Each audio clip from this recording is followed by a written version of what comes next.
These are two things which are going completely unused in today's world. This is the main reason for depression. If you had to do only physical jobs, you eat one way, mental things another way. So eating the right kind of food becomes very necessary. That means you're in ill health or you're heading there quickly, both physical and psychological. If this is achieved, you have reasonably complete human beings who live their life fully. The word health comes from the root word whole. That means feeling healthy means to be complete, a sense of wholeness within ourselves. For this to happen, our body should be vibrant, our physical energies must be vibrant, our mind must be joyful, emotion must be exuberant. Only then you feel a sense of wholeness.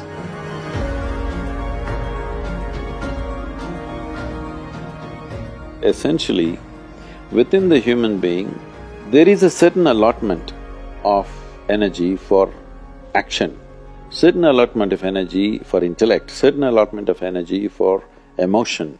Like this, there are various allotments. This differs from person to person, but generally, the amount of energy allotted for… particularly for physical action and emotional dimension, these are two things which are going completely unused in today's world. This is the main reason for depression, believe me. Any number of children that they bring to me with all kinds of mental ailments, I just tell them first thing is some sport that they like, swimming, tennis, something, and music.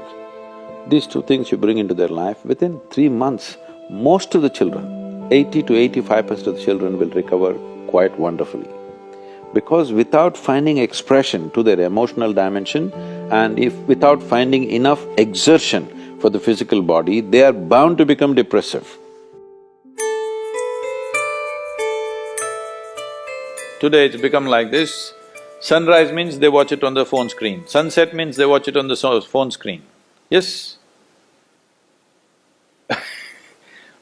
So losing connection with all that supports and manages our life is going to be a serious challenge of the future. But this is one thing that you can do. If you have children, vacation means don't take them to Mumbai, Bangalore, Dubai, some other place. Just take them, walk them in the jungle. Or take them on a small boat out there, or whatever. Some exposure to nature is needed. You will see how excited children will get and how involved they will become. You need to understand this, your physiological and psychological health can be very easily managed if you're in touch with the elements of nature, of water, soil, light and things like that. If the more exposed you are, the more balanced you are both physiologically and psychologically, which must happen to every human being.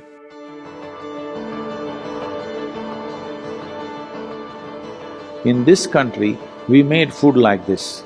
If you had to do only physical jobs, you eat one way, mental things another way. But today none of us are in that condition, we have to be both physically sharp and mentally sharp, isn't it? That exclusivity of just physical work and mental work is gone. All of us need to be physically good and mentally good. So eating the right kind of food becomes very necessary. Particularly, some of the things were very positive are the ash god.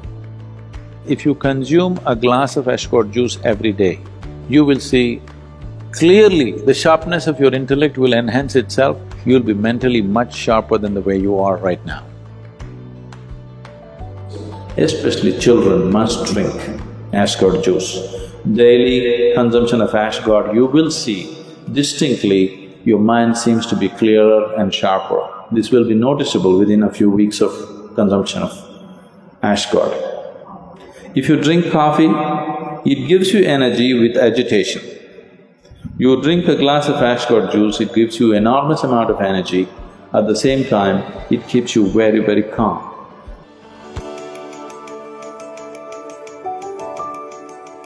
Do you know, whatever cleansing process that happens in the body, whether emptying your bowels or emptying your bladder or exhalation or sweat, these are all different ways the body is trying to clean itself.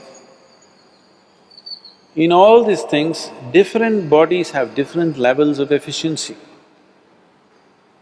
If you are in good health, if you're in very good health and if you're eating the right kind of food, when you empty your bowels, nothing, not a speck should remain in your colon. Everything should be gone. In yoga, that's very, very important, your colon being clean. Otherwise, it'll get into your head. Really. Your colon not clean and psychological disturbances are very directly connected. In the yogic understanding of life, after you wake up, within 20 minutes, naturally if the bowels don't empty themselves completely, that means you're in ill health or you're heading there quickly, both physical and psychological. It could be either, depending upon whichever is weakest in you, will break first. First thing, if you go to an Ayurvedic doctor, whatever your problem, first thing is he'll purge you, because keeping the colon clean is very important. There are only four things with you right now that you can make use of: your body, your mind, your emotion and your energy. If you manage these four things well, they will produce a certain level of life for you. If you have a healthy body, you will live in one way. If you have a very stable and sharp mind, you live another way. If you have stable and exuberant emotions, you live another way. If you have a very effervescent sense of energy, which is also balanced at the same time, you live another way. Now, for most human beings who are in different various levels of activity in their life, they need all these four things to be in a reasonably good shape. So inner engineering is trying to cater to that, as to how to bring a human being to physical health, mental peace and joy, emotional stability and exuberance, and highly effervescent energy and balance within themselves. If this is achieved, you have reasonably complete human beings who live their life fully.